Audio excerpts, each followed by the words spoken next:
Another Brownie book. U of Common Butts by Palmer Cox.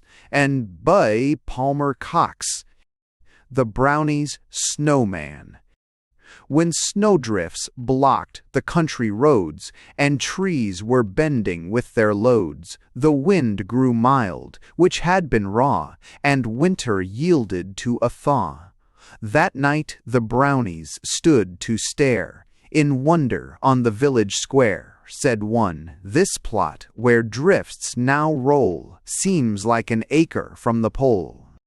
I have a scheme which nothing lacks, now while the snow so closely packs and may be molded in the hand, we'll build a statue tall and grand, which here shall stand at morning prime to be the wonder of the time." Another cried, "That suits us all, to work let every member fall. When once the task we undertake, be sure no dwarfish man will make, but one that proudly may look down on half the buildings in the town. I know the place where builders keep their benches while the snow is deep. The poles and ladders too are there, to use when working high in air. While some for these with me will fly, let some their hands to snow apply, and not a feature of the man shall be neglected in our plan. You know the night, some time ago, we tramped so far through drifted snow, to ornament with quaint design the windows of a mansion, fine, and how, on lengthy ladders there, and scaffold swinging in the air, we worked our brushes with a will, from icy cap to windowsill, and made the people, great and small, believe Jack Frost had done it all. The snow that night was at its best, and held its shape however pressed. Like dough beneath the baker's hand, it seemed to answer each demand. The rolls, when tumbled to and fro, increased with every turning. So first, like a cushion on they sped, then like a pillow, next a bed, until the snow adhering there would leave the grass or pebbles bare. As higher blocks of snow were laid, still higher scaffolding was made, and ladders brought to use instead of those too short to reach the head. Thus grew the form, from hour to hour, for Brownie's hands have wondrous power, and let them turn to what they will, surprising work will follow still. Some shaped the legs or smoothed the waist, some saw plump arms were rightly placed. The head was fixed with proper pose, well fashioned were both ears and nose. So close thronged Brownies high and low, a looker on would hardly know what plan or shape the busy band of cunning Brownies had in hand. But plan they had, and deftness too, as well was seen when they were through. The rounded form and manly port showed modeling of rarest sort, while charcoal eyes, so well designed, they seemed to read the very mind. Long icicles for beard and hair were last affixed with taste and care. And when the poles around the base had been returned each to its place, and every ladder, bench, and board they had in use again was stored, the Brownies stood around a while to gaze upon their work and smile. In truth, they had good reason there, with joy and pride, to stand and stare and contemplate the object white, which loomed above to such a height, and not unlike some hero old, for courage famed or action bold, with finger pointed out as though to indicate the coming foe. But morning light soon came to chase the brownies to their hiding place, and children on their way to school forgot their lessons and the rule, while gazing on the statue tall that seemed to guard the county hall. And after drifts had left the square, when roads and shingle roofs were bare, the brownie's statue, like a tower, still bravely faced both wind and shower. Though sinking slowly all the while, and losing corpulence and style, till gardeners on the 1st of May with shovels pitched the man away. The Brownies in the Academy. The brownies, once with capers spry, to an academy drew nigh, which, founded by a generous hand, spread light and learning through the land. The students by ambition fired, and men of science had retired, so brownies, through their mystic power, now took advantage of the hour. A battery was soon displayed, and strange experiments were made. Electric currents were applied. To meadow frogs they found inside, which sage professors, nights and days, had gathered up in various ways. To making pills some turned the mind, while some to dentistry inclined, and aching teeth, both small and large, were there extracted free of charge. More gazed where phrenologic charts showed heads partitioned off in parts. Said one, let others knowledge gain, through which to conquer ache and pain, but by these charts I'll do my best to learn where fancy makes her nest. Another cried, as he surveyed the bumps that were so well arrayed, these heads exhibit, full and clear, which one to love and whom to fear, who is with noble thoughts inspired, and who with hate or envy fired, the man as timid as the hare, the man destructive as the bear. While choosing partners, one may find it well to keep these charts in mind. A microscope at length they found, and next the brownies gathered round. A stereopticon machine that cast its rays upon a screen. 1,000 times it magnified, till, stretching out on every side, an object large and larger spread, and filled the gazing group with dread. The locust, beetle, and the bee soon gained proportions strange to see, and seemed like monsters close at hand to put an end to all the band. Ere long a door was open swung, to show some skeletons that hung from hook and peg, which caused a shout of fear to rise from those about. Said one, thus science works its way through old remains from day to day, and those who during life could find no time, perhaps, to aid mankind, may, after all, in some such place, for years assist the human race by giving students, as you see, some knowledge of anatomy. At other times, all breathless grouped o'er crucibles, the brownies stooped to separate with greatest skill the grains which cure from those that kill, while burning acids, blazes blue, and odors strong confused the crew. Through trials hard to bear, the student must himself prepare, though mixing paint, or mixing pill, or mixing phrases, if you will. No careless study satisfies, if one would to distinction rise, whilst after the YE's arm. The minds that shed from pole to pole, the light of years, as round we roll, are first enriched through patient toil, and kindled by the midnight oil. Thus, spicing logic with a joke, they chatted on till morning broke, and then, with wild and rapid race, the Brownie band forsook the place. The Brownies, in the orchard.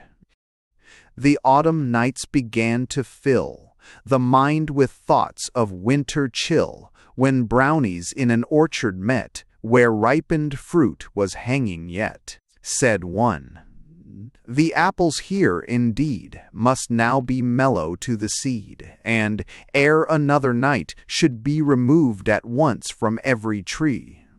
For any evening now may call the frost to nip and ruin all." Another quickly answer made, "This man is scarcely worthy aid. 'Tis said his harsh and cruel sway has turned his children's love away. It matters not who owns the place, or why neglect thus shows its face," a third replied. "The fact is clear that fruit should hang no longer here. If worthy people here reside, then will our hands be well applied. And if unworthy folks we serve, still better notice will deserve." "You speak our minds so full and fair," one loudly cried, "that speech we'll spare, but, like the buttons on your back, we'll follow closely in your track, and do our part with willing hand, without one doubting if, or rend. Kind deeds the Brownies often do, unknown to me as well as you. The wounded hare, by hunters maimed, is sheltered and supplied and tamed. The straying cat they sometimes find, half starved and chased by dogs unkind, and bring it home from many fears, to those who mourned its loss with tears, to those who mourned its loss with tears. And to the bird, so young and bare, with wings unfit to fan the air, that praying owls had thought to rend, the Brownie often proves a friend. Then bags and baskets were brought out, from barns and buildings round about, with kettles, pans, and woodenware that prying eyes discovered there, nay, even blankets from the beds, the pillow slips, and table spreads were in some manner brought to light to render service through the night. If there's a place where Brownies feel at home with either hand or heel, and seem from all restrictions free, that place is in a branching tree. At times, with balance fair and fine, they held their stations in a line, at times in rivalry and pride, to outer twigs they scattered wide, and oft with one united strain. They shook the tree with might and main, till, swaying wildly to and fro, it rocked upon the roots below. So skilled at climbing were they all, the sum of accidents was small. Some hats were crushed, some heads were sore, some backs were blue, ere work was o'er. For hands will slip, and feet will slide, and boughs will break, and forks divide, and hours that promise sport sublime.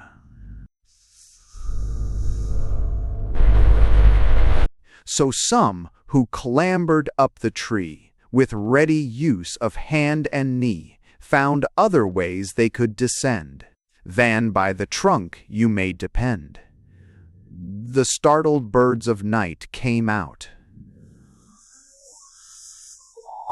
But birds, like people, should be slow to judge before the facts they know, for neither tramps nor thieves were here, but Brownies, honest and sincere, who worked like mad to strip the trees before they felt the morning breeze.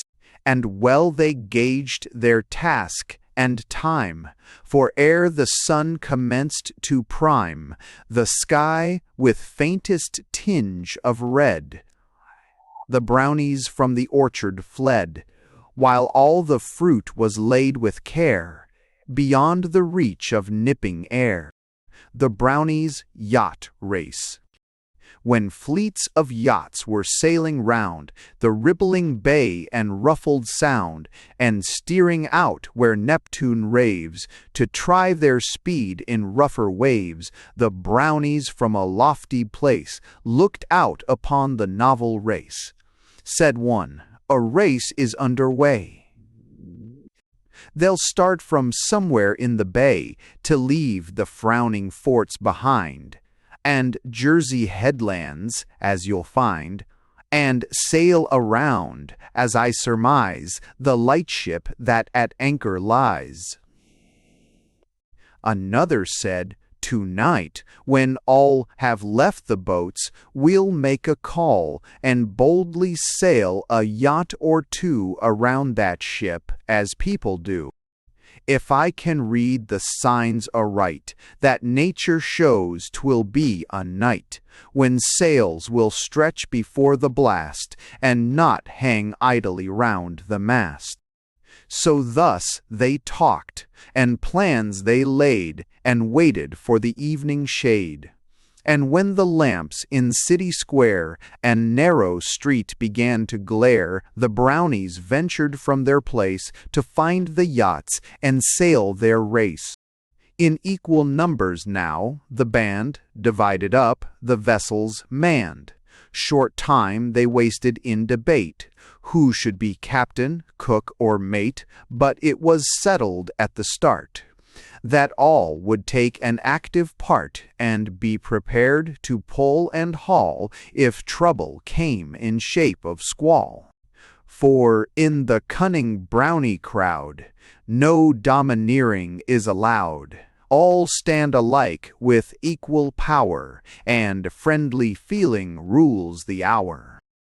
The Brownie's prophecy was true. That night the wind increased and blew, and dipped the sails into the wave, and work to every Brownie gave. Not one on board but had to clew, or reef, or steer, or something do.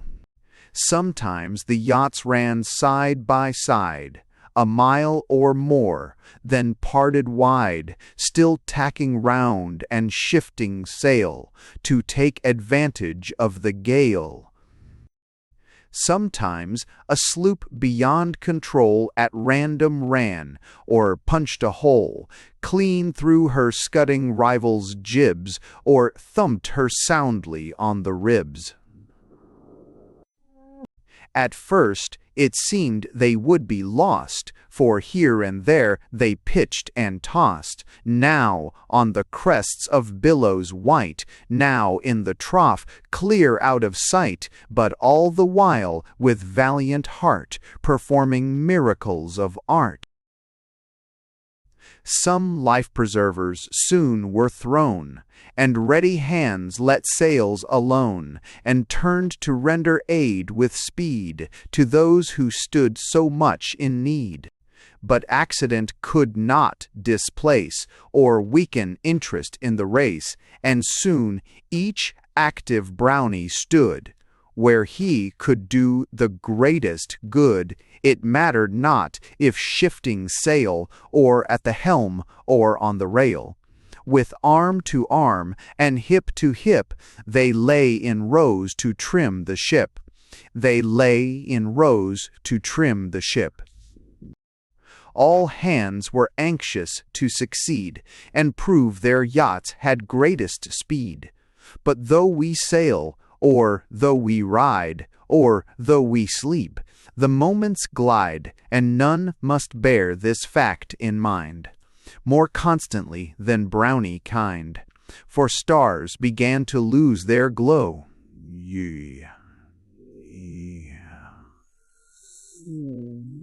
said one, who scanned the eastern sky with doubtless an experienced eye. "We'll crowd all sail, for fear the day will find us still upon the bay, since it would prove a sad affair if morning light should find us there." But when the winds began to fail, and lightly pressed the flapping sail, it was determined by the band to run their yachts to nearest land, so they could reach their hiding place before the sun revealed his face. By happy chance a cove they reached, where high and dry the boats were beached, and all in safety made their way to secret haunts without delay. The Brownies at archery. One night the Brownies strayed around a green and level stretch of ground, where young folk oft their skill displayed at archery till evening's shade. The targets standing in the park, with arrows resting in the mark, soon showed the cunning Brownie band the skill of those who'd tried a hand. A few in outer rings were fast, some pierced the gold, and more had passed without a touch until they sank in trunk of tree or grassy bank. Said one, "And even now, in later times, as travelers find in distant climes, some savage tribes on plain and hill can make it interesting still." Another spoke, "A scene like this reminds me of that valiant Swiss who, in the dark and trying hour, revealed such nerve and matchless power, and from the head of his brave son the apple shot and freedom won." While such a chance is offered here, we'll find the bows that must be near, and as an hour or two of night will bring us round the morning light, we'll take such targets as we may to safer haunts some miles away. Then, at our leisure, we can shoot at bullseyes round or luscious fruit, till, like the Swiss of olden time, with steady nerves and skill sublime, each one can split an apple fair on every head that offers there. Now buildings that were fastened tight against the prowlers of the night, at the wee Brownie's touch and call, soon opened and surrendered all. So some with bulky targets strode, that made for 8 or 10 a load, and called for engineering skill to steer them up or down the hill. Some carried bows of rarest kind, that reached before and trailed behind. The English self-yew bow was there, of nicest make and cast, so rare, well tipped with horn, the proper thing, with nocks or notches for the string. Still others formed an arrow line, that bristled like the porcupine. When safe within the forest's shade, the targets often were displayed. At first, however near they stood, some scattered trouble through the wood. The trees were stripped of leaves and bark, with arrows searching for the mark. With arrows to other groves withdrew, and frighted birds in circles flew. But practice soon improves the art of all, however dull or smart, and there they stood to do their best, and let all other pleasures rest, while quickly grew their skill and power, and confidence from hour to hour. When targets seemed too plain or wide, a smaller mark the Brownies tried. By turns each member took his stand, and risked his head to serve the band. For volunteers would bravely hold a pumpkin till in halves it rolled, and then a turnip, quince, or pear would next be shot to pieces there, till not alone the apples flew.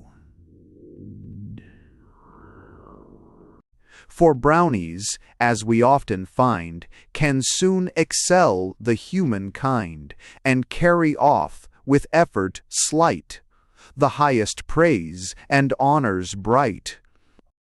The brownies fishing.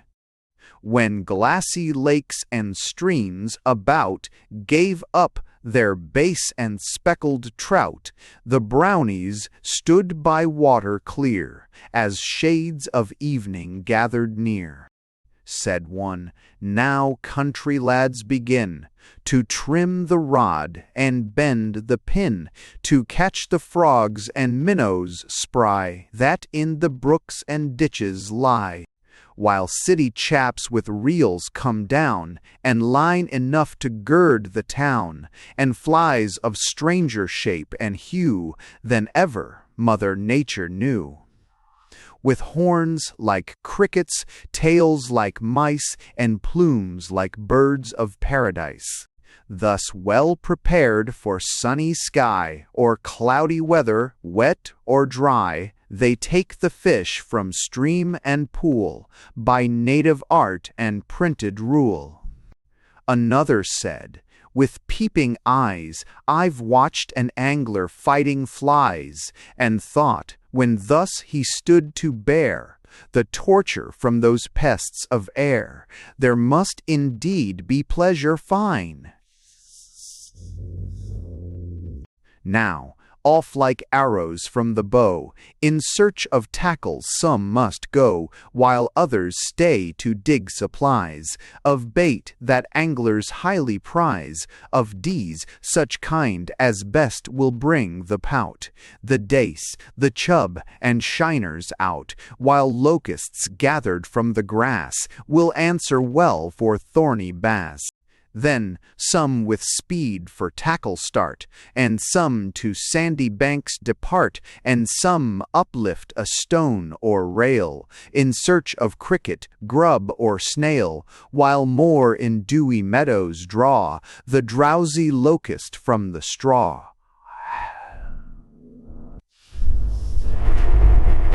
It seemed the time of all the year when fish, the starving stage, were near. They rose to straws and bits of bark, to bubbles bright and shadows dark, and jumped at hooks concealed or bare, while yet they dangled in the air. Some brownies many trials met, almost before their lines were wet, for stones below would hold them fast, and limbs above would stop the cast, and hands be forced to take a rest at times when fish were biting best.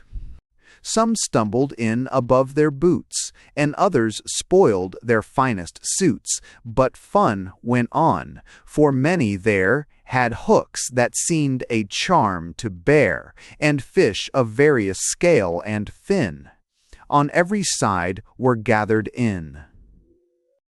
The catfish left his bed below, with croaks and protests from the go, and nerve as well as time it took from such a maw to win the hook, with horns that pointed every way, and life that seemed to stick and stay, like antlered stag that stands at bay. He lay and eyed the brownie band, and threatened every reaching hand. Doubledane, the gamey bass, when playing fine, oft tried the strength of hook and line, and strove an hour before his mind to changing quarters was resigned. Some eels proved more than even match for those who made the wondrous catch, and, like a fortune won with ease, they slipped through fingers by degrees, and bade good-bye to margin sands, in spite of half a dozen hands, the hungry, wakeful birds of air soon gathered round to claim their share, and did for days themselves regale on fish of every stripe and scale. Thus sport went on with laugh and shout, as hooks went in and fish came out, while more escaped with wounded gill, and yards of line there trailing still. But day at length began to break, and forced the brownies from the lake. The Brownies at Niagara Falls. The Brownies band, while passing through the country with some scheme in view, paused in their race, and well they might, when broad Niagara came in sight. Said one, "Give ear to what I say, I've been a traveler in my day. I've waded through Canadian mud to Montmorency's tumbling flood, but Niagara is the fall that truly overtops them all. The children prattle of its tide, and age repeats its name with pride. The schoolboy draws it on his slate, the preacher owns its moral weight. The tourist views it, dumb with awe. The Indian paints it for his squaw, and tells how many a warrior true went o'er it in his bark canoe, and never after, friend or foe, got sight of man or boat below. Another said, "The Brownie band upon the trembling brink may stand, where kings and queens have sighed to be, but dare not risk themselves at sea." Some played along the shelving ledge that beetled o'er the river's edge. Some gazed in meditation deep upon the water's fearful leap. Some went below to crawl about behind the fall, that shooting out left space where they might safely stand and view the scene so wild and grand. Some climbed the trees of cedar kind that o'er the rushing stream inclined, to find a seat to swing and frisk, and bend the boughs at fearful risk, until the robes could dip and lave their toes at times beneath the wave. Still more and more would venture out, in spite of every warning shout. One durn'd. At last the weight that dangled there was greater than the tree could bear. And then the snapping roots let go their hold upon the rocks below, and leaping out away it rode upon the stream with all its load. Then shouts that rose above the roar went up from treetop and from shore, when it was thought that half the band was now forever leaving land. It chanced, for reasons of their own, some men around that tree had thrown a lengthy rope that still was strong, and stretching 50 feet along. Before it disappeared from sight, the Brownies seized it in their might, and then a strain for half an hour went on between the mystic power of Brownie hands united all, and water rushing o'er the fall. Across the awful bend it passed, with those in danger clinging fast, and soon it reached the rocky shore, with all the Brownies safe once more. And then, as morning showed her face, the Brownies hastened from the place. The Brownies' garden. One night, as spring began to show, in buds above and blades below, the Brownies reached a garden square that seemed in need of proper care. Said one, neglected ground like this must argue someone most remiss, or beds and paths would here be found, instead of rubbish scattered round. Old staves, and boots, and woolen strings, with bottles, bones, and wire springs, are quite unsightly things to see, where tender plants should sprouting be. This work must be progressing soon, if blossoms are to smile in June. A second said, "Let all give heed, on me depend to find the seed. For, thanks to my foreseeing mind, to merchants' goods we're not confined. Last autumn, when the leaves grew sere, and birds sought regions less severe, one night through gardens fair I sped, and gathered seeds from every bed, then placed them in a hollow tree, where still they rest. So trust to me, to bring supplies while you prepare the mellow garden soil with care." Another cried, "While someone goes to find the shovels, rakes, and hoes that in the sheds are stowed away, we'll use this plough as best we may. Our arms, united at the chain, will not be exercised in vain, but, as if colts were in the trace, we'll make it dance around the place. I know how deep the share should go, and how the sods to overthrow, so not a patch of ground, the size of this old cap, when flat it lies, but shall attentive care receive, and be improved before we leave." Then some to guide the plough began, others the walks and beds to plan. And soon they gazed with anxious eyes for those who ran for seed supplies. But when they came, one had his say, and thus explained the long delay. A woodchuck in the tree had made his bed just where the seeds were laid. We wasted half an hour at least in striving to dislodge the beast, until at length he turned around. Then, quick as thought, without a sound, and ere he had his bearings got, the rogue was half across the lot. Then seed was sown in various styles, in circles, squares, and single files, while here and there, in central parts, they fashioned diamonds, stars, and hearts, some using rake, some plying hoe, some making holes where seed should go, while some laid garden tools aside, and to the soil their hands applied. To stakes and racks more were assigned, that climbing vines support might find. Cried one, "Here, side by side, will stand the fairest flowers in the land. The thrifty bees for miles around ere long will seek this plot of ground, and be surprised to find each morn new blossoms do each bed adorn, and in their own peculiar screed will bless the hands that sowed the seed."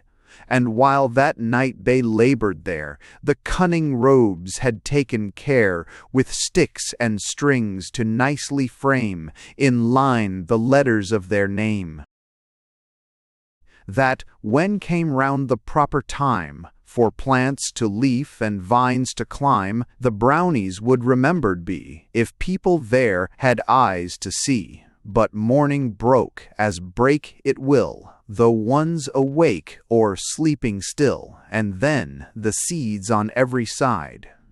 The hurried Brownies scattered wide. Along the road and through the lane they pattered on the ground like rain, where Brownies, as away they flew, both right and left full handfuls threw, and children often halted there to pick the blossoms sweet and fair that sprung like daisies from the mead, where fleeing Brownies flung the seed. The Brownies' celebration. One night the Brownies reached a mound that rose above the country round. Said one, as seated on the place, he glanced about with thoughtful face, "If almanacs have matters right, the 4th begins at 12 to night. A fitting time for us to fill yon cannon there and shake the hill, and make the people all about think war again has broken out. I know where powder may be found, both by the keg and by the pound. Men use it in a tunnel near, for blasting purposes, I hear. To get supplies all hands will go, and when we come we'll not be slow to teach the folks the proper way to honor Independence Day. It was not long till powder came, then from the muzzle broke the flame, and echo answered to the sound that startled folk for miles around. 'Twas lucky for the Brownies' band they were not of the mortal brand, or half the crew would have been hurled in pieces to another world. In pieces to another world. For when at last the cannon roared, so huge the charge had Brownies poured, the metal of the gun rebelled, and through all ways the load it held. The pieces clipped the daisy heads, and tore the treetops into shreds. But Brownies are not slow to spy a danger, as are you and I. For they, through strange and mystic art, observed it as it flew apart, and ducked and dodged and flattened out, to shun the fragments flung about. Some rogues were lifted from their feet, and, turning somersaults complete, like leaves went twirling through the air, but only to receive a scare, and ere the smoke away had cleared, in forest shade they disappeared. The Brownies in the swimming school.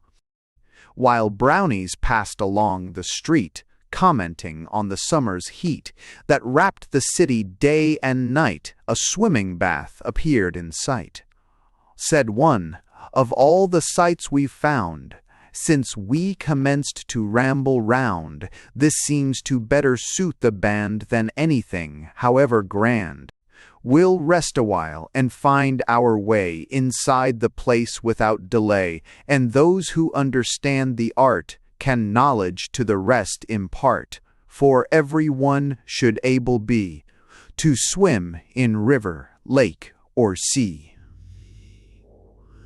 We never know how soon we may see someone sinking in dismay, and then to have the power to save a comrade from a watery grave will be a blessing sure to give us joy the longest day we live."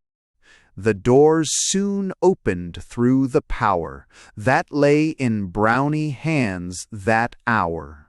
When once within the fun began, as here and there they quickly ran, some up the stairs made haste to go, some into dressing rooms below, in bathing trunks to reappear, and plunge into the water clear. Some, from the spring-board leaping fair, would turn a somersault in air, more to the bottom like a stone, would sink as soon as left alone, while others, after trial brief, could float as buoyant as a leaf. Some all their time to others gave, assisting them to ride the wave, explaining how to catch the trick, both how to strike and how to kick, and still keep nose above the tide, that lungs with air might be supplied. Thus diving in and climbing out, or splashing round with laugh and shout, the happy band in water played, as long as night her scepter swayed.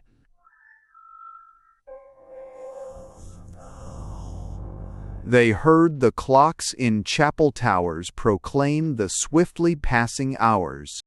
But when the sun looked from his bed to tint the eastern sky with red, in haste the frightened Brownies threw their clothes about them and withdrew. The Brownies and the whale, as brownies chanced at eve to stray around a wide but shallow bay not far from shore. To their surprise, they saw a whale of monstrous size that, favored by the wind and tide, had ventured in from ocean wide, but waves receding by and by soon left him with a scant supply. At times, with flaps and lunges strong, he worked his way some yards along, till on a bar or sandy marge he grounded like a leaden barge. "A chance like this for all the band," cried one, "but seldom comes to hand. I know the bottom of this bay, like those who made the coast survey. 'Tis level as a threshing floor, and shallow now from shore to shore. That creature's back will be as dry as hay beneath a tropic sky, till morning tide comes full and free, and gives him aid to reach the sea." Another cried, "Let all make haste to gain his side, then clamber up as best we may, and ride him round till break of day." At once the band in great delight went splashing through the water bright, and soon to where he rolled about they lightly swam or waded out. Now, climbing up, the brownies tried to take position for the ride. Some, lying down, a hold maintained. More, losing place as soon as gained, were forced a dozen times to scale the broad side of the stranded whale. Now half afloat and half aground, the burdened monster circled round, still groping clumsily about, as if to find the channel out, and brownies clustered close in fear that darker moments might be near. And soon the dullest in the band was sharp enough to understand. The creature was no longer beached, but deeper water now had reached. For plunging left or plunging right, or plowing downward in his might, the fact was plain as plain could be. A creeping fear will seize the mind, as one is leaving shores behind, and knows the bark whereon he sails is hardly fit to weather gales. Soon fancy, with a graphic sweep, portrays the nightmares of the deep, while they can see, with living eye, the terrors of the air sweep by. A V day R12, the terrors of the air sweep by. For who would not a fierce bird dread, if it came flying at his head? And these were hungry, squawking things, with open beaks and flapping wings. They made the brownies dodge and dip, into the sea they feared to slip. The birds they viewed with chattering teeth, yet dreaded more the foes beneath. The lobster with his ready claw, the fish with sword, the fish with saw, the hermit crab in coral hall. Averse to every social call, the father lasher and the shrimp, the cuttlefish or ocean imp. All these increase the landsman's fright, as shores are fading out of sight. Such fear soon gained complete command of every brownie in the band. They looked behind, where fair and green the grassy banks and woods were seen. They looked ahead, where white and cold the foaming waves of ocean rolled, and then with woeful faces drew comparisons between the two. Some blamed themselves for action rash, against all reason still to dash in danger's way, and never think until they stood on ruin's brink, while others threw the blame on those who did the risky trip propose. But meantime, deep and deeper still, The whale was settling down until his back looked like an island small that scarce gave standing room to all. But when their chance seemed slight indeed to sport again or dewy mead, the spouting whale, with movement strong, ran crashing through some timbers long, that lumbermen had strongly tied in cribs and rafts an acre wide. 'Twas then, in such a trying hour, the Brownies showed their nerve and power. The diving whale gave little time for them to choose a stick to climb, but grips were strong, no hold was lost. However high the logs were tossed, by happy chance the boom remained, that to the nearest shore was chained, and o'er that bridge the Brownies made a safe retreat to forest shade. The Brownies' kites.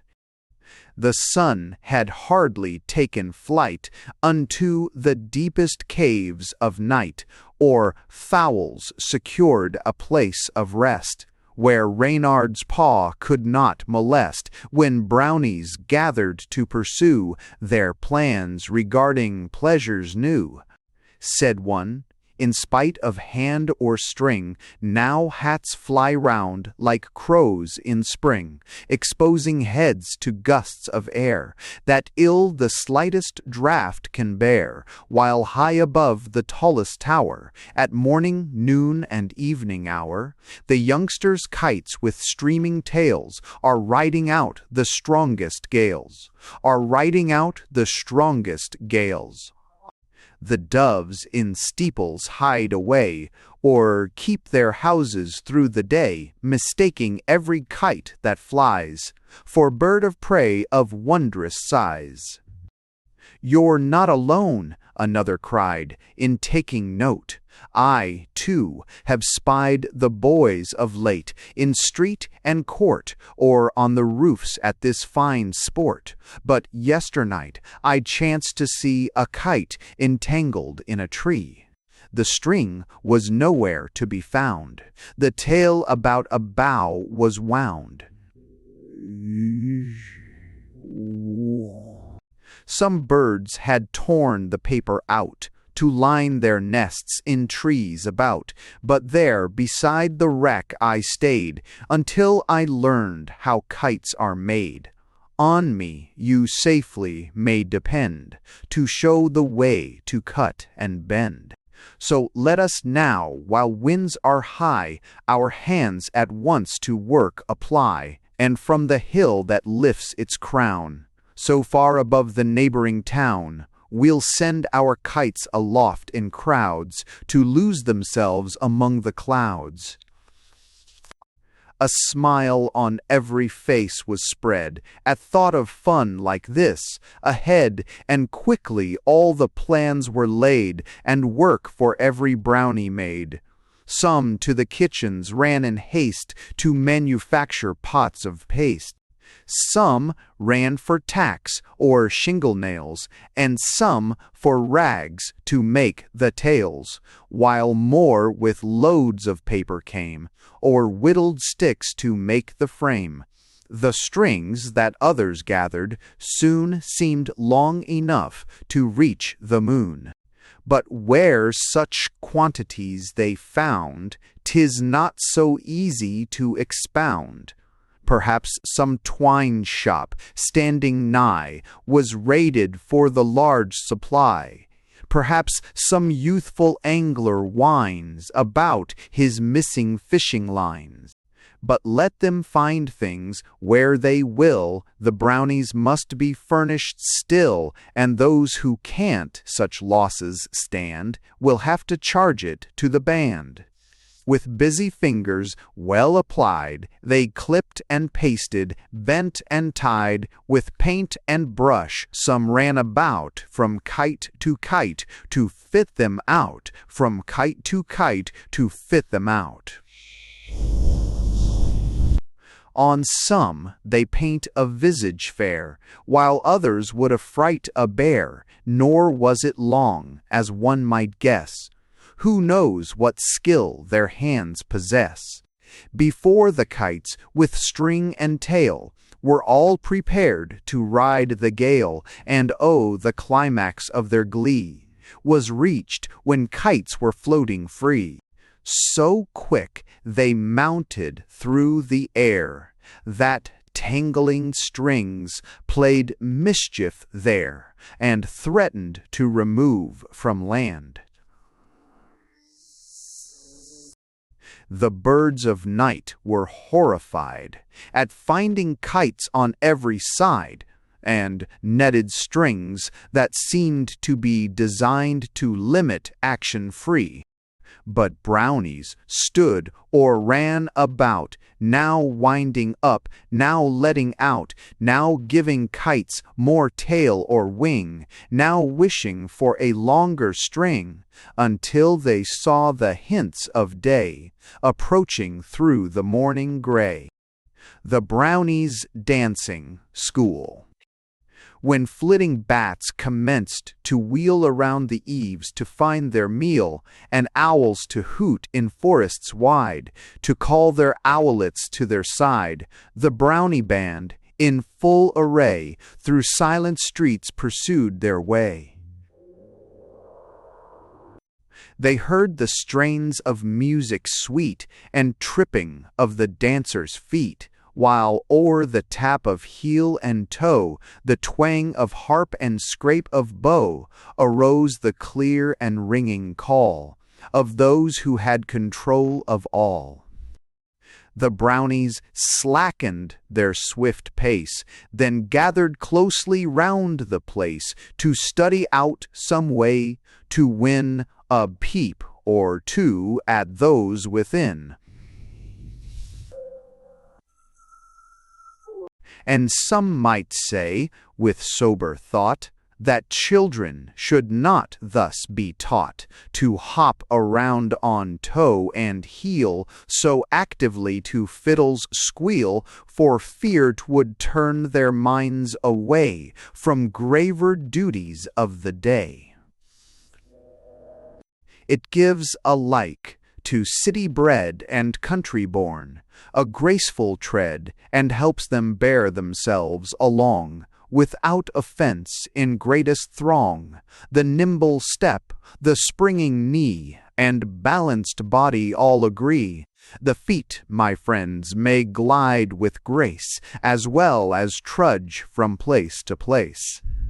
And in the parlor or without, they best can stand or walk about, who found in early life a chance to mingle in the sprightly dance. The Brownies need no ladders long, no hoists, nor elevators strong, to lift them to an upper flight, a window sill, or transom light. The weather vane upon the spire that overlooks the town entire is not too high above the base, if fancy leads them to the place.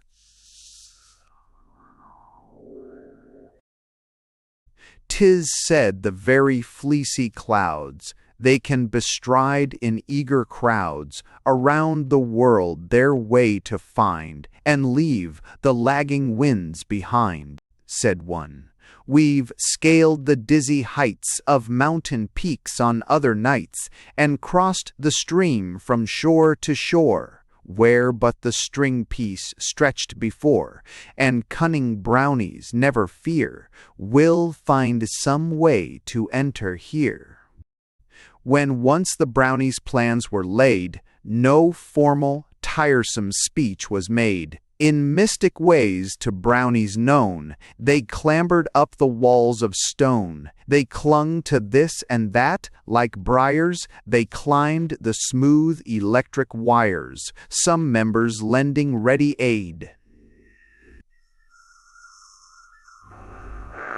And in 5 minutes at the most, by vine, by bracket, and by post, by every scroll and carving bold, that toes could touch or fingers hold, they made their way, and gained a chance to view, unnoticed, every dance. Said one, How pleasant is the sight to see those children young and bright, while skipping blithely to and fro, now joined in pairs, now in a row, or formed in circles, hand in hand, and lightly moving at command.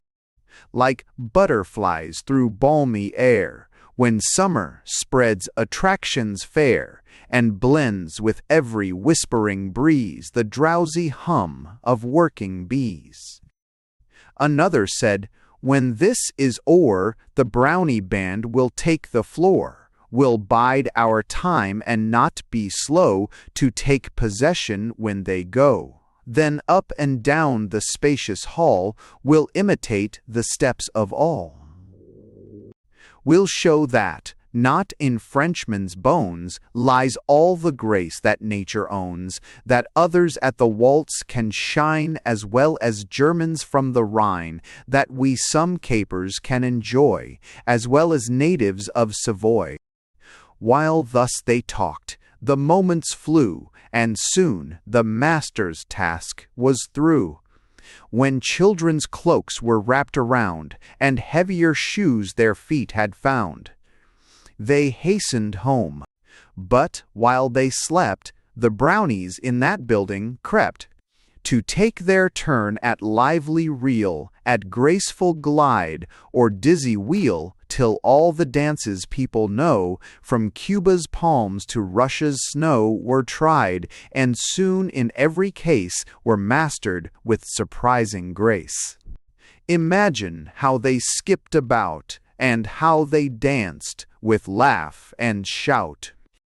No sooner had the Brownies run into the hall than 'twas begun. Some round the harp with cunning stroke the music in the strings awoke. The violins to others fell, who scraped and sawed and fingered well, until the sweet and stirring air would rouse the feet of dullest there. Like people in the spring of life, of joys and countless blessings rife, who yield themselves to pleasure's hand. First one would take his place to show the special step for heel or toe, just how to edge about with care, and help around the partner fair, nor plant his feet upon a dress, to cause confusion and distress. Then more would play the master's part, and give some lessons in the art. Would show the rest some figures new, from Turkey, China, or Peru. Now smoothly glide, as if on wings, then bob around, as if on springs, until the sprightly steps would call loud acclamations from them all. They danced in twos with skip and bound. They danced in circles, round and round. They danced in lines that coiled about, as runs the serpent in and out, some moving slow, some standing still, more cutting capers with a will. A happier crowd was never seen on ballroom floor or village green. By turns they danced, by turns would go and try their skill at string and bow. They almost sawed the fiddle through, so fast the bow across it flew. Alike they seemed a skilful band upon the floor or music stand. The night wore on, from hour to hour, and still they danced with vim and power, for supple kneed and light of toe. The Brownies are, as well you know, and such a thing as tiring out gives them but small concern, no doubt, of them. As long as darkness hung her pall, in heavy folds around the hall the Brownies stayed to dance and play until the very break of day. To dance the figures o'er and o'er, they lingered on the polished floor. No sooner was one party done than others the position won. They chose their partners for the set, and bowed and scraped and smiling met. As night advanced, and morning gray, nigh and still nigher cast its ray, the lively brownies faster flew, across and back, around and through, now down the center, up the side, then back to place with graceful glide, until it seemed that even day would hardly drive the band away. At length, some, more upon their guard, against surprises labored hard to urge their comrades from the place before the sun would show his face. They pulled and hauled with all their might at those half crazy with delight, who still would struggle for a chance to have at least another dance. Some figure that was quite forgot, although the finest of the lot. Another wished to linger still, in spite of warning words, until each member present on the floor had been his partner twice or more. Meantime, outside, the telltale dyes of morn began to paint the skies, and, one by one, the stars of night grew pale before the morning's light. Alone, bright Venus, in the west, upheld her torch and warned the rest, while from the hedge the piping note of waking birds began to float, and crows upon the wooded hills commenced to stir and wet their bills, when brownies scampered from the place and undertook the homeward race. Nor made a halt in street or square, or verdant park, however fair, but farther from the sight of man and light of day they quickly ran. They traveled at their highest speed, and swiftly must they go indeed, for, like the spokes of some great wheel, the rays of light began to steal still higher up the eastern sky, and showed the sun was rolling nigh. The brownies' candy pole. One evening, while the brownies sat enjoying free and friendly chat, some on the trees, some on the ground, and others perched on fences round, one brownie, rising in his place, addressed the band with beaming face. The listeners gathered with delight around the member bold and bright, to hear him tell of scenes he'd spied while roaming through the country wide. While there I heard a merry rout, and as the yard was dark without, I crawled along through weeds and grass, through melon vines and broken glass, until I might, unnoticed, win a glimpse of all the sport within. At length, below the window pane, to reach the sill I stretched in vain, but, thanks to my inquiring mind and sundry bricks, I chanced to find the facts I can relate in full about that lively candy pull. An hour or more, I well believe, I stood, their actions to perceive, with elbows resting on the sill, and nose against the window still. I watched them closely at their fun, and learned how everything was done. The younger members took the lead, and carried on the work with speed. With nimble feet they ran about from place to place, with laugh and shout, but older heads looked on the while, and cheered the youngsters with a smile, and gave advice in manner kind, to guide the inexperienced mind. They placed the sugar in a pot, and stirred it round till boiling hot, then rolled and worked it in their hands, and stretched it out in shining bands, until it reached across the floor from mantelpiece to kitchen door. These eyes of mine for many a night have not beheld a finer sight. To pull the candy was the part of some who seemed to know the art. The moon had slipped behind the hill, and hoarse had grown the whip. There, perched upon the shaky pile, with bated breath, I gazed the while. I watched them with the sharpest sight, that I might tell the tale aright. For all the active youngsters there appeared to have of work their share. Some put fresh sugar in the pot, some kept the fire blazing hot, and worked away as best they could to keep the stove well filled with wood.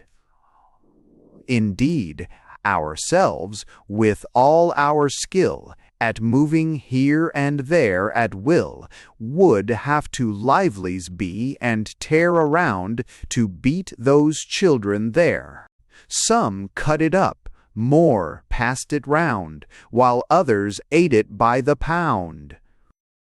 At this, a murmur of surprise on every side began to rise, then smiles o'er every visage flitted, as wide as cheeks and ears permitted, that told what train of thought had sped at once through every Brownie's head.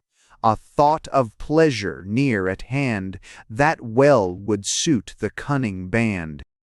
The Brownies act without delay, when new ideas cross their way, and soon one raised a finger small, and close attention gained from all.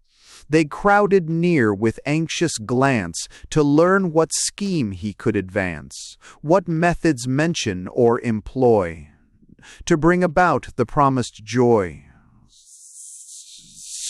The owner leaves it every year, for several months, and pleasure seeks on ocean waves or mountain peaks. The range is there against the wall, the pots, the pans, the spoons, and all, while cans of syrup may be found in every grocer's store around. The Brownie must be dull and tame, and scarce deserves to bear the name, who will not join with heart and hand to carry out a scheme so grand.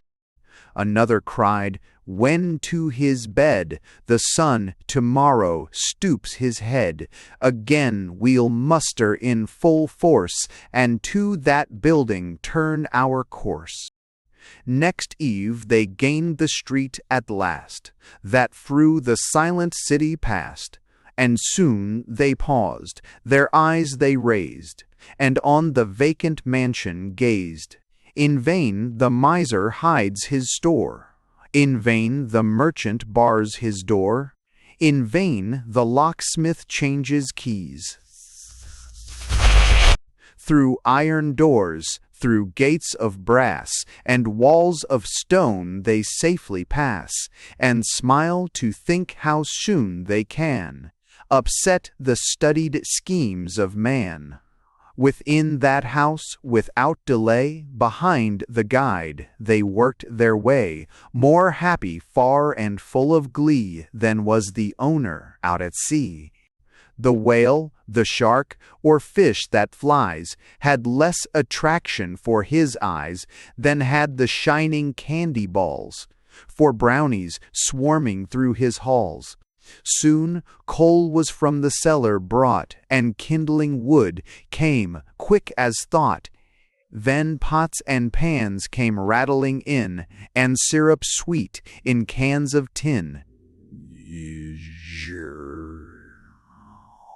Just where the syrup had been found, it matters not, it was around. The cunning band was soon possessed of full supplies and of the best, next tablespoons of silver fine. In every hand appeared to shine, and ladles long of costly ware that had been laid away with care. No sooner was the syrup hot than some around the kettle got, and dabbed away in eager haste to be the first to get a taste. Then some were scalded when the spoon, let fall its contents all too soon, and gave the tongue too warm a mess to carry without some distress. Then steps were into service brought, that dancing masters never taught, and smothered cries and swinging hand would wake the wonder of the band. And when the candy boiled until it could be pulled and hauled at will, take every shape or twist and seem as free as fancy in a dream, the busy, happy-hearted crew enjoyed the moments as they flew. The brownies in the building stayed, and candy ate as fast as made. But when at length the brightening sky gave warning they must homeward fly, they quickly sought the open air, and had but little time to spare. The shortest way, as often found, was o'er the roughest piece of ground, where rocks as large as houses lay all scattered round in wild array. Some covered o'er with clinging vines, some bearing up gigantic pines, or spreading oaks that rooted fast, for centuries had stood the blast. But over all the rugged ground the brownies passed with lightsome bound, now jumping clear from block to block, now sliding down the shelving rock, or cheering on the lagging kind, who here and there would fall behind. The brownies and the locomotive. One night the brownies found their way to where some tracks and switches lay, and buildings stood, such as are found in every town on railroad ground. They moved about from place to place with prying eyes and cautious pace. They peeped in shops and gained a view where cars were standing bright and new, while others that had service known and in some crash were overthrown on jack-screws, blocks, and such affairs were undergoing full repairs. The table that turns end for end, its heavy load without a bend, was next inspected through and through, and tested by the wondering crew. They scanned the signal lights with care, that told the state of switches there. Then round a locomotive strong they gathered in an earnest throng, commenting on the style it showed, its strength and speed upon the road. Said one, "That pilot placed before will toss a cow a block or more, you'd hardly find a bone intact, when such a thing her frame has wrecked. Above the fence, and, if you please, above the smokestack and the trees, will go the horns and heels in air, when hoisted by that same affair. Sometimes it saves," another cried, "and throws an object far aside, that would to powder have been ground, if rushing wheels a chance had found. I saw a goat tossed from the track, and landed on a farmer's stack, and though surprised at fate so strange, he seemed delighted at the change, and lived content on best of fare, until the farmer found him there." Another said, "We'll have some fun, and down the road this engine run.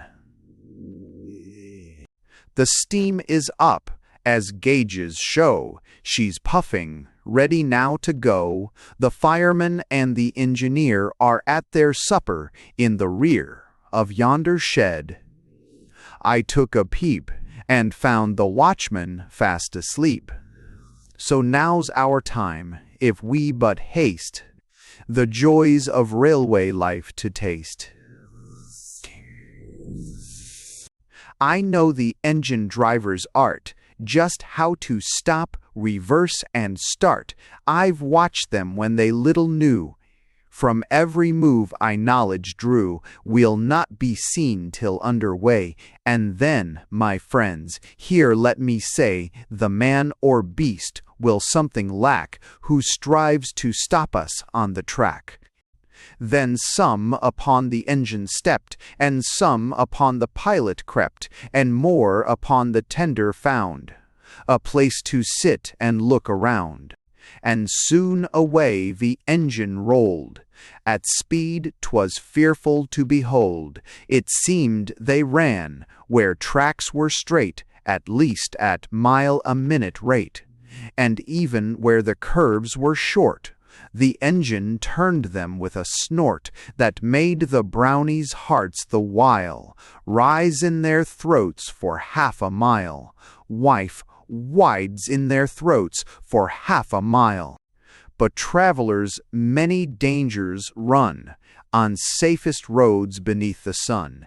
They ran through yards where dogs came out to choke with dust that whirled about, and so could neither growl nor bark till they had vanished in the dark. Some pigs that wandered late at night, and neither turned to left nor right, but on the crossing held debate, who first should squeeze beneath the gate, were helped above the fence to rise, ere they had time to squeal, surprise, and never after cared to stray along the track by night or day. But when a town was just in sight, and speed was at its greatest height, alas, that such a thing should be, an open switch the Brownies see. Then some thought best at once to go into the weeds and ditch below. But many on the engine stayed, and held their grip, though much dismayed, and waited for the shock to fall that would decide the fate of all. In vain reversing tricks were tried, and brakes to every wheel applied. The locomotive forward flew, in spite of all that skill could do. But just as they approached the place where trouble met them face to face, through some arrangement, as it seemed, of which the Brownies never dreamed, the automatic switch was closed, a safety signal, light exposed, and they were free to roll ahead and wait for those who'd leaped in dread. Although the end seemed near at hand, of every Brownie in the band, and darkest heads through horrid fright were in a moment changed to white. The injuries indeed were small. A few had suffered from their fall, and some were sprained about the toes, while more were scraped upon the nose, but all were able to succeed in climbing to a place with speed, and there they stayed until once more they passed the heavy roundhouse door. Then, jumping down on every side, the Brownies scampered off to hide, and as they crossed the trestle high, the sun was creeping up the sky, and urged them onward in their race to find some safe abiding place. The Brownies' fancy ball. It was the season of the year when people, dressed in fancy gear, from every quarter hurried down and filled the largest halls in town, and there to flute and fiddle sweet went through their sets with lively feet. The Brownies were not slow to note that fun indeed was now afloat. And ere the season passed away of longest night and shortest day, they looked about to find a hall where they could hold their fancy ball. Said one, "A room can soon be found where all the band can troop around, but want of costumes, much I fear, will bear our pleasure all the year." Another said, "One moment wait. My eyes have not been shut of late. Don't show a weak and hopeless mind, because your knowledge is confined. For I'm prepared to take the band, to costumes ready to the hand, of every pattern, new or old. The kingly robes, with chains of gold, the cloak and plume of belted knight, the pilgrim's hat and stockings white, the dresses for the ladies fair, the gems and artificial hair, the soldier suits in blue and red, the turban for the Tartar's head, all can be found where I will lead, if friends are willing to proceed. Those knowing best the Brownie way will know there was no long delay, ere to the town he made a break, with all the Brownies in his wake. It mattered not that roads were long, that hills were high, or winds were strong. Soon robes were found on peg and shelf, and each one chose to suit himself. The costumes, though a world too wide, and long enough a pair to hide, were gathered in with skill and care, that showed the tailor's art was there. Then out they started for the hall, in fancy trappings one and all, some clad like monks in sable gowns, and some like kings, and more like clowns, and more like clowns, and Highlanders with naked knees, and Turks with turbans like a cheese, while many members in the line were dressed like ladies fair and fine, and swept along the polished floor, a train that reached a yard or more. By happy chance, some laid their hand upon the outfit of a band. The horns and trumpets took the lead, supported well by string and reed, and violins that would have made a mansion for the robes that played, with flute and clarionet combined. In music of the gayest kind, in music of the gayest kind, in dances wild and strange to see. They passed the hours in greatest glee, familiar figures all were lost, in flowing robes that round them tossed, and well-known faces hid behind queer masks that quite confused the mind. The queen and clown, a loving pair, enjoyed a light fandango there, while solemn monks of gentle heart, in jig and scalp, dance took their part.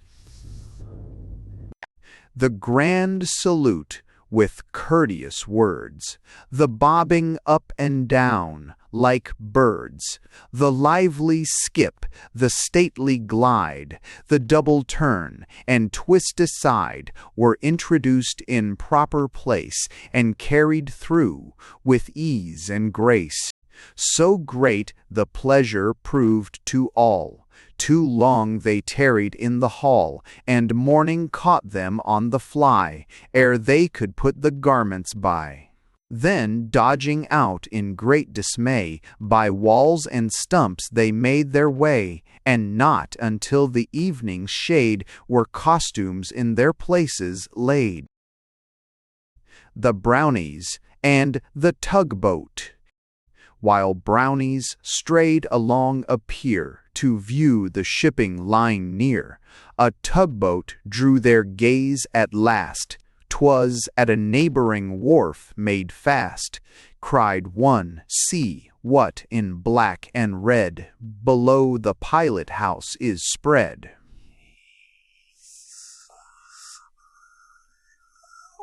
Through all the day she's on the go, now with a laden scow in tow, and next with barges 2 or 3, then taking out a ship to sea, or through the narrows steaming round. In search of vessels homeward bound, in search of vessels homeward bound, she's stanch and true from stack to keel, and we should highly honored feel. Another said, "An hour ago the men went up to see a show, and left the tugboat lying here. The steam is up, our course is clear, we'll crowd on board without delay, and run her up and down the bay." we have indeed a special claim, because she bears the Brownie name. Before the dawn creeps through the east, we'll know about her speed at least, and prove how such a craft behaves when cutting through the roughest waves. Behind the wheel I'll take my stand, and steer her round with skillful hand, now down the river, now around the bay, or up the broader sound. Throughout the trip I'll keep her clear of all that might awaken fear. When hard aport the helm I bring, or starboard make a sudden swing, the band can rest as free from dread as if they slept on mossy bed. I something know about the seas, I've boxed a compass, if you please, and so can steer her east or west, or north or south, as suits me best. Without the aid of twinkling stars, or lighthouse lamps, I'll cross the bars.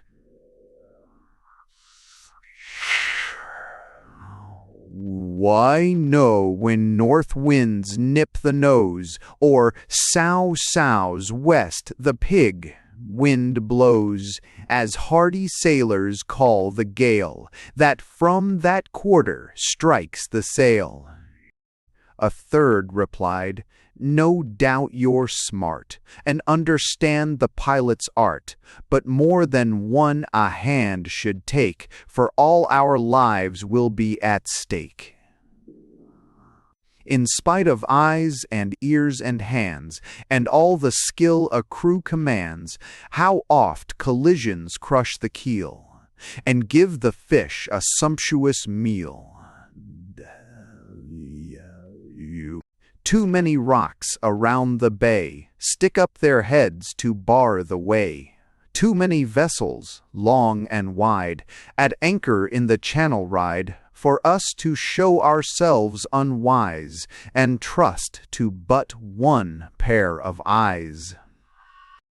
Ere long, the tugboat swinging clear, turned bow to stream and left the pier, while many Brownies, young and old, from upper deck to lower hold, were crowding round, in happy vein, still striving better views to gain. Some watched the waves around them roll, some stayed below to shovel coal. From hand to hand, with pitches strong, they passed the rattling loads along. Some at the engine took a place, more to the pilot house would race, to keep a sharp lookout ahead, or man the wheel as fancy led, But accidents we oft record, however well we watch and ward, and vessels often go to wreck, with careful captains on the deck.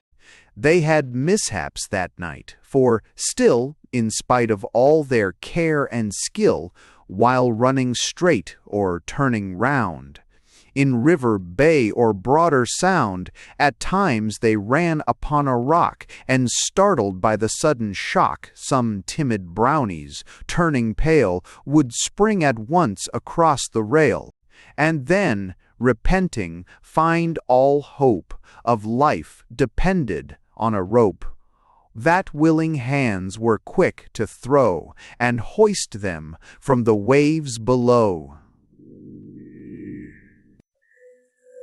The painted buoys around the bay at times occasioned some dismay.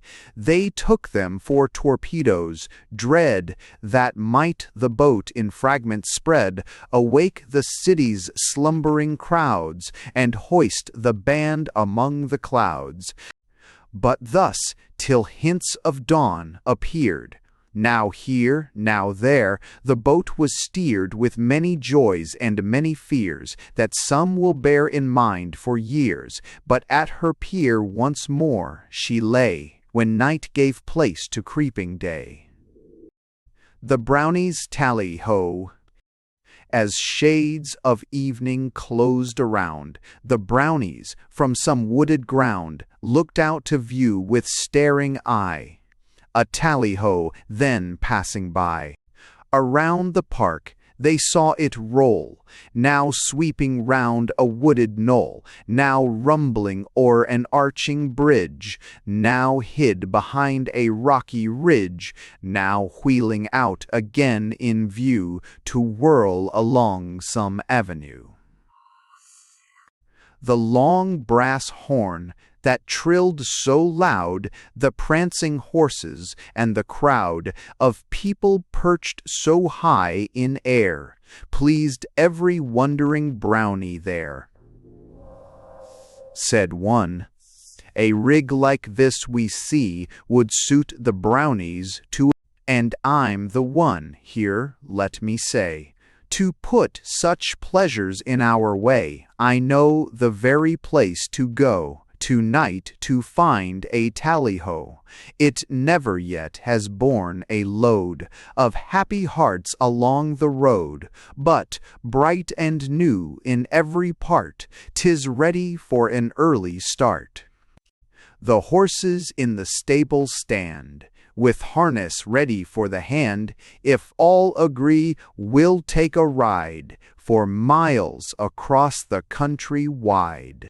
Another said, "The plan is fine. You well deserve to head the line, but on the road the reins I'll draw. I know the way to geese and haw, and how to turn a corner round, and still keep wheels upon the ground." Another answered, "No, my friend, we'll not on one alone depend, but 3 or 4 the reins will hold, that horses may be well controlled. The curves are short, the hills are steep, the horses fast, and ditches deep, and at some places half the band may have to take the lines in hand." That night, according to their plan, the Brownies to the stable ran. Through swamps they cut to reach the place, and cleared the fences in their race, as lightly as the swallow flies to catch its morning meal supplies. Though in the race some clothes were soiled, and stylish shoes completely spoiled, across the roughest hill or rock they scampered like a frightened flock, now o'er enclosures knee and knee, with equal speed they clambered free, and soon, with faces all aglow, they crowded round the tally-ho. But little time they stood to stare, or smile upon the strange affair. As many hands make labor light, and active fingers win the fight, each busy Brownie played his part, and soon was ready for the start. But ere they took their seats to ride by more than one, the horns were tried, each striving with tremendous strain the most enlivening sound to gain, and prove he had a special right to blow the horn throughout the night. Though some were crowded in a seat, and some were forced to keep their feet, or sit upon another's lap, and some were hanging to a strap, with merry laugh and ringing shout, and tooting horns, they drove about. 12 miles, perhaps, or more, the lively band had travelled o'er, commenting on their happy lot, and keeping horses on the trot, when, as they passed a stunted oak, a wheel was caught, the axle broke. Then some went out with sudden pitch, and some were tumbled in the ditch, and one jumped off to save his neck, while others still hung to the wreck. Confusion reigned, for coats were rent, and hats were crushed, and horns were bent, and what began with fun and clatter had turned to quite a serious matter. Some blamed the drivers, others thought the tooting horns the trouble brought. More said, that they small wisdom showed, who left the route so near the road.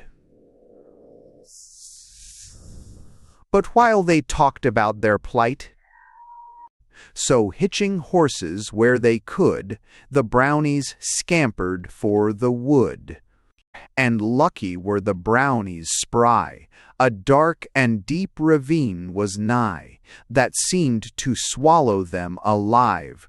So quick were they to jump and dive, to safely hide from blazing day, that fast had driven night away, and forced them to leave all repairs to other heads and hands than theirs. The brownies on the racetrack. While brownies moved around one night, a seaside racetrack came in sight. "Is here," said one, "the finest breed of horses often show their speed, here neck and nose beneath the jockey's urging blows, they sweep around the level mile, the people shouting all the while, lever stating the visiting times, tround and climbing up or crowding through to gain a better point of view, so they can see beyond a doubt how favorites are holding out. Then some will act the jockey's part, and some, as judges, watch the start, and drop the crimson flag to show the start is fair and all must go. Ere long, the brownies turn to haul each wondering racehorse from his stall. They bridled them without delay, and saddles strapped in proper way. Some restless horses rearing there would toss their holders high in air, and test the courage and the art of those who took an active part. Said one, "I've lurked in yonder wood, and watched the races when I could. I know how all is done with care. When thus for racing they prepare, how every buckle must be tight, and every strap and stirrup right, or jockeys would be on the ground before they circled halfway round. When all was ready for the show, each brownie rogue was now wise slow at climbing up to take a place and be a jockey in the race. Full half a dozen brownies tried upon one saddle now to ride, but some were into service pressed as judges to control the rest, to see that rules were kept complete, and then decide who won the heat. A dozen times they tried to start, some shot ahead like jockeys smart, and were prepared to take the lead around the track at flying speed. But others were so far behind on horses of unruly mind, the judges from the stand declare the start was anything but fair. So back they'd jog at his command, in better shape to pass the stand. Indeed, it was no simple trick to ride those horses shy and quick, and only for the mystic art. That is the brownie's special part. A dozen backs at least had found a resting place upon the ground.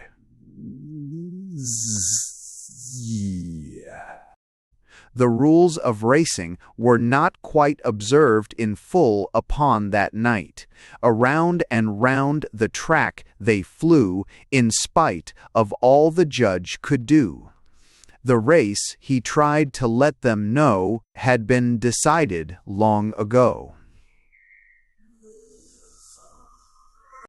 Some racers of the jumping kind at times disturbed the rider's mind, when from the track they sudden wheeled, and over fences took the field, as if they hoped in some such mode to rid themselves of half their load.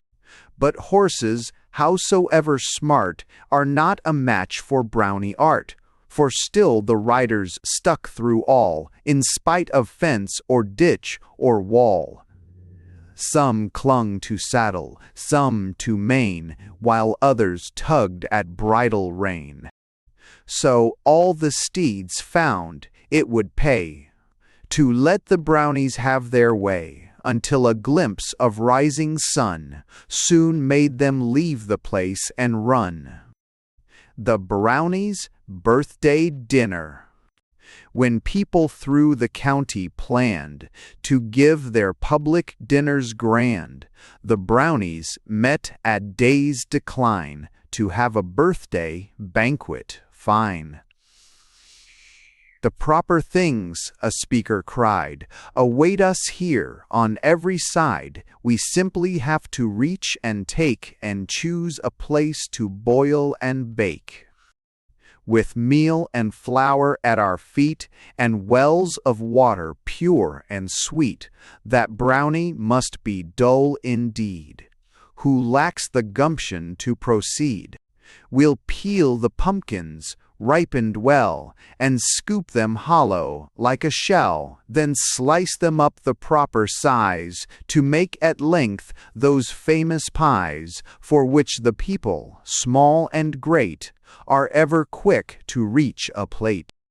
This pleased them all, so none were slow in finding work at which to go.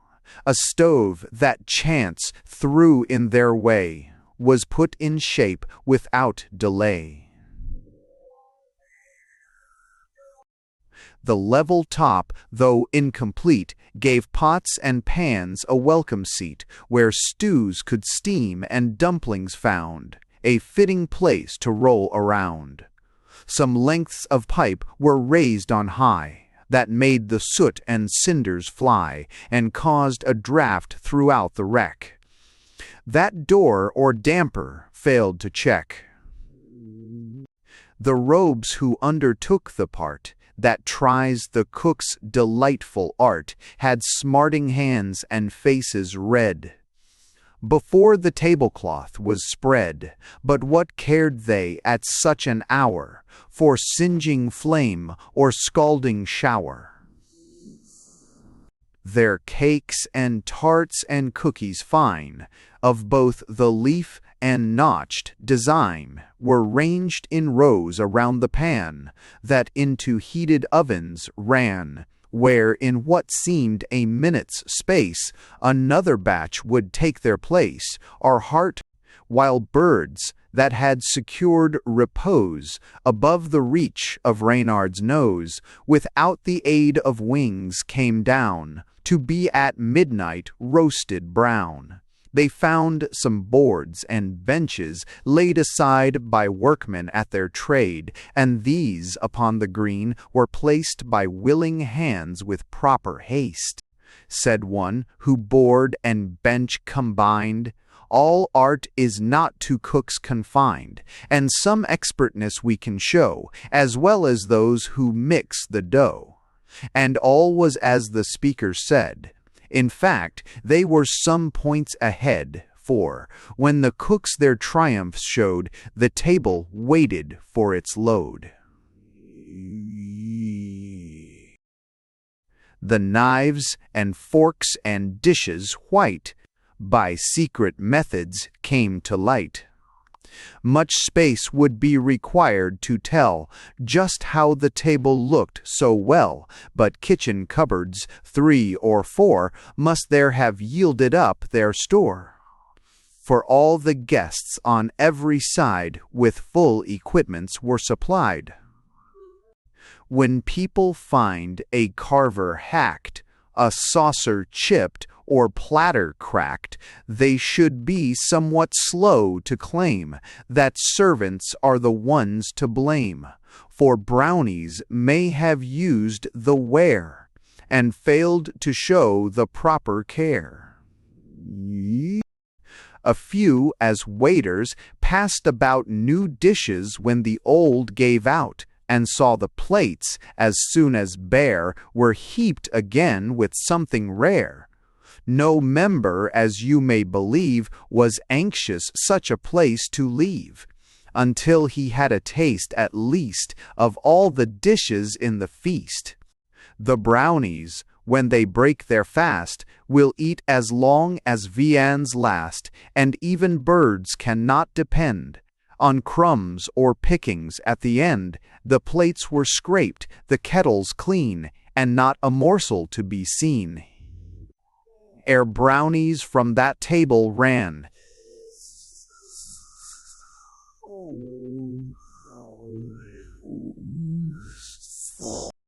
the brownies Hallow Eve. On Hallow Eve, that night of fun, when elves and goblins frisk and run, and many games and tricks are tried, at every pleasant fireside, the brownies halted to survey a village that below them lay, and wondered as they rested there, to hear the laughter fill the air, that from the happy children came, as they enjoyed some pleasant game. Said one, "What means this merry flow that comes so loudly from below? Uncommon pleasures must abound, where so much laughter can be found." Another said, "Now, by your leave, I'll tell you at is All Hallow Eve, when people meet to have their sport at curious games of every sort. I know them all from first to last, and now, before the night has passed, for some convenient place we'll start, without delay to play our part." 24 mouths commenced to show their teeth in white and even row. 24 voices cried with speed, "The plan is good, we're all agreed." And, in a trice 24 feet went down the hill with even beat. Without a long or wearying race, the brownies soon secured a place that answered well in every way for all the games they wished to play. There tubs of water could be found, by which to stoop or kneel around, and strive to bring the pennies out that on the bottom slipped about. Then heads were wet, and shoulders too, where some would still the coin pursue, and mouth about now, here and there, without a pause or breath of air, until in pride, with joyful cries, they held aloft the captured prize. More stood the tempting bait beneath, and with a hasty snap of teeth the whirling apple thought to claim, and shun the while the candle's flame, but found that with such pleasure goes an eyebrow singed or blistered nose. More named the oats as people do, to try which hearts are false, which true, and on the griddle placed the pair, to let them part or smolder there, and smiled to see, through woe or weal, how often hearts were true as steel. Still others tried to read their fate, or fortune in a dish or plate, learn whether they would ever wed, or lead a single life instead, or if their mate would be a blessing, or prove a partner most distressing. Then others in the open air of fun and frolic had their share, played hide and seek, and blind man's buff, and tag, or places smooth or rough, and snap the whip, and trip the toe, and games that none but brownies know. As if their lives at stake were placed, they jumped around and dodged and raced and tumbled headlong to the ground. When feet some hard obstruction found, at times across the level mead, some proved their special claims to speed, and as reward of merit wore a wreath of green till sport was o'er.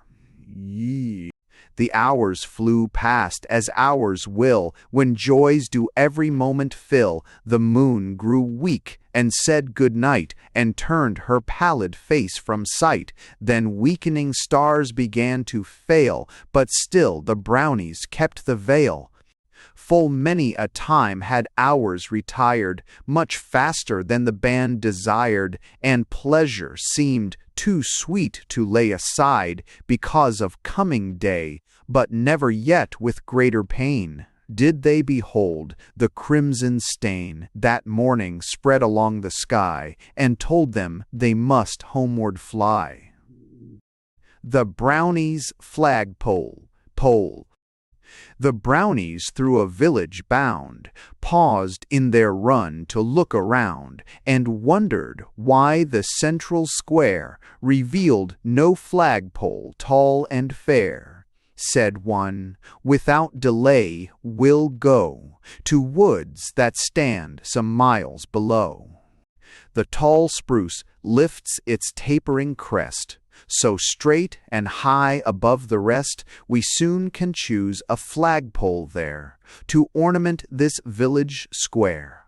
Then everyone a hand will lend to trim it off from end to end, to end to end to white, and hoist it in the square tonight.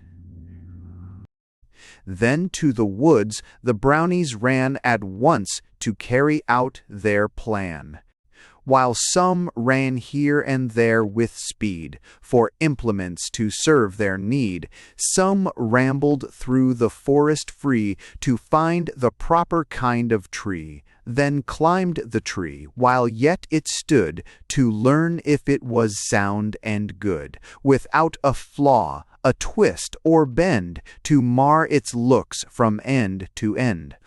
When one was found that suited well to work, the active Brownies fell, and soon with sticks beneath their load the band in grand procession strode. It gave them quite enough to do to safely put the project through, but when they reached the square, at last some ropes around the pole were passed, and from the tops of maples tall a crowd began to pull and haul, while others gathered at the base until the flagpole stood in place. For Brownies seldom idle stand when there is fun or work on hand. At night, when darkness wraps us round, they come from secret haunts profound. With brushes, pots of paint, and all, they clamber over fence and wall, and soon on objects here and there that hold positions high in air. And most attract the human eye, the marks of Brownie fingers lie. Sometimes, with feet that never tire, they climb the tall cathedral spire, when all the town is still below, save watchmen pacing to and fro by light of moon and stars alone. They dust the marble and the stone, and with their brushes, small and great, they paint and gild the dial plate, and bring the figures plain in sight, that all may note time's rapid flight, and accidents they often know, while through the heavy works they go, where slowly turning wheels at last in bad position hold them fast. But Brownies, notwithstanding all the hardships that may them befall, still persevere in every case, till morning drives them from the place, and then with happy hearts they fly, to hide away from human eye. The Brownies on the canal. One night the Brownies stood beside a long canal, whose silent tide connected seaboard cities great with inland sections of the state. The laden boats, so large and strong, were tied to trees by hawsers long. No boatmen stood by helm or oar. No mules were tugging on the shore. All work on land and water, too, had been abandoned by the crew. As Ben poyed, we see without a doubt what some dispute has brought about. Perhaps a strike for greater pay, for even rates, or shorter day, has caused the boats to loiter here, with cargoes costing someone dear. These cabbages so large and round should, long ere this, the dish have found upon some kitchen stove or range, to spread an odor rich and strange. Those squashes, too, should not be lost by long exposure to the frost, when they would prove so great a prize to old and young if baked in pies. And then those pippins, ripe and fair, from some fine orchard picked with care, should not to rot and ruin go, though work is hard or wages low, when thousands would be glad to stew the smallest apples there in view. Another said, "We lack the might to set the wrongs of labor right, but by the power within us placed, we'll see that nothing goes to waste. So every hand must be applied, that boats upon their way may glide." Then some ran here and there with speed, to find a team to suit their need. A pair of mules that grazed about the grassy banks were fitted out, with straps and ropes, without delay, to start the boats upon their way. And next some straying goats were found, where in a yard they nibbled around, destroying plants of rarest kind, that owners in the town could find.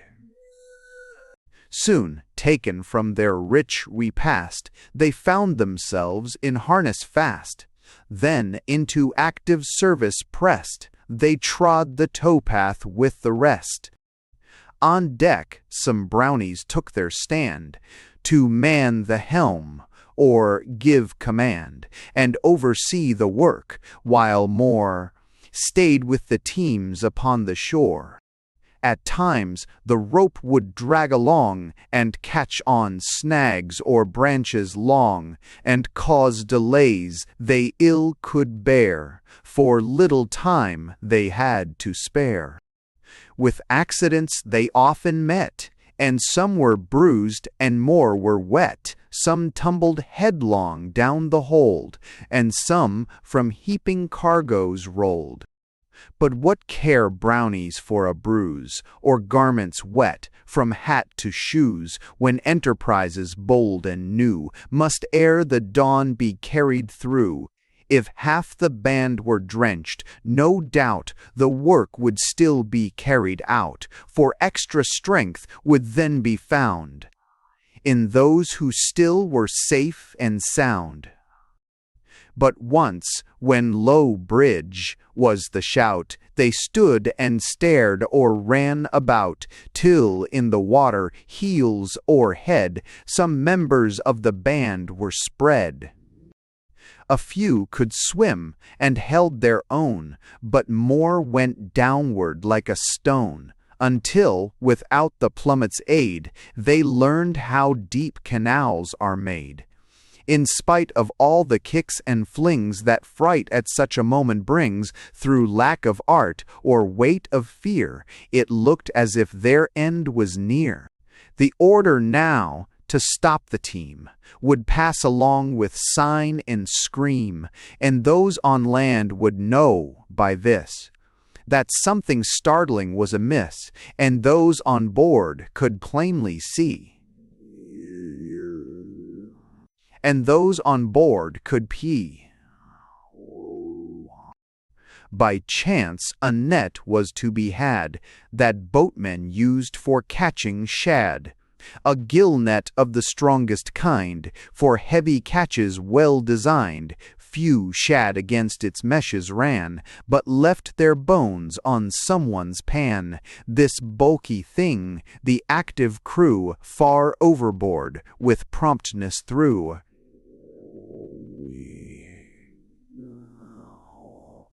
A hold at once some brownies found, while others in its folds were bound, until like fish in great dismay, inside the net they struggling lay.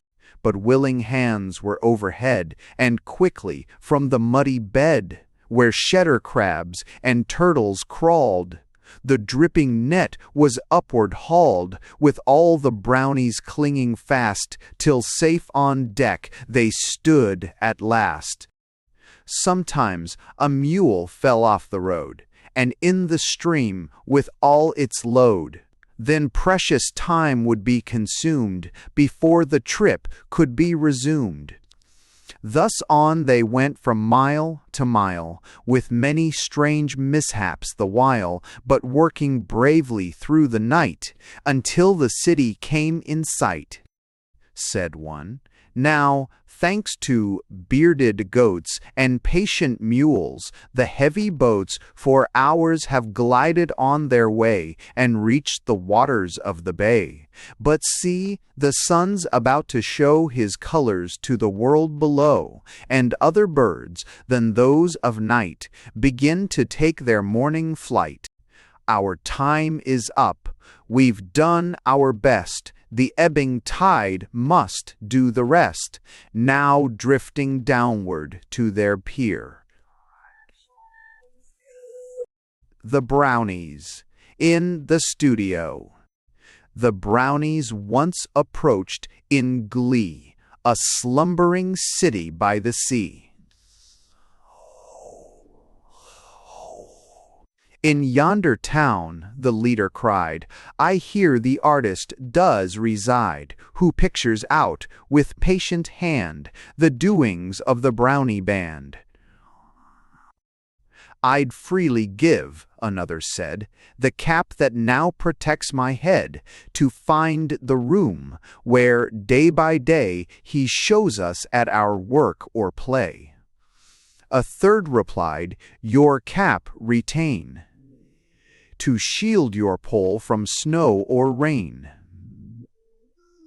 His studio is farther down, within a corner building brown. So follow me a mile or more, and soon we'll reach the office door. Then through the park, around the square, and down the broadest thoroughfare, the anxious Brownies quickly passed, and reached the building huge at last. They paused a while to view the sight, to speak about its age and height, and read the signs, so long and wide, that met the gaze on every side. But little time was wasted there, for soon their feet had found the stair. And next the room, where oft are told their funny actions, free and bold, was honored by a friendly call from all the Brownies, great and small. Then what a gallery they found, as here and there they moved around. For now they gaze upon a scene that showed them sporting on the green, then hastening o'er the fields with speed to help some farmer in his need. Said one, "Upon this desk, no doubt, where now we cluster round about, our doings have been plainly told, from month to month, through heat and cold. And there's the ink, I apprehend, on which our very lives depend. Be careful, moving to and fro, lest we upset it as we go. For who can tell what tales untold that darksome liquid may unfold?" A telephone gave great delight to those who tried it half the night, some asking after fresh supplies, or, if their stocks were on the rise, what ship was safe, what bank was firm, or who desired a second term.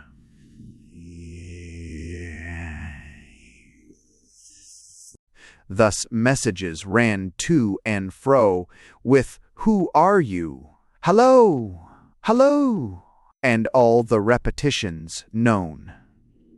To those who use the telephone, "Oh, here's the pen, as I opine," said one. "That's written every line, indebted to this pen are we, for all our fame and history." "See here," another said, "I've found the pointed pencil, long and round, that pictures all our looks so wise, our smiles so broad and staring eyes. 'Tis well it draws us all aright, or we might bear it off tonight. But glad are we to have our name in every region known to fame, to know that children lisp our praise, and on our faces love to gaze. Old pistols that brave service knew at Bunker Hill were brought to view, in mimic duels on the floor, and snapped at paces 3 or 4, while from the foils the Brownies plied, the sparks in showers scattered wide, as thrust and parry, cut and guard, in swift succession followed hard. The British and Mongolian slash were tried in turn with brilliant dash, tilfoils, and skill, and temper too, were amply tested through and through.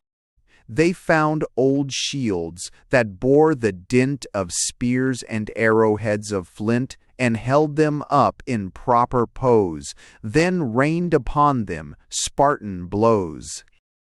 Lay figures, draped in ancient styles, from some drew graceful bows and smiles, until the laugh of comrades nigh led them to look with sharper eye. A portrait now they criticize, which everyone could recognize, the features, garments, and the style, soon brought to every face a smile. Some tried a hand at painting there, and showed their skill was something rare, while others talked and rummaged through the desk to find the stories new that told about some late affair of which the world was not aware.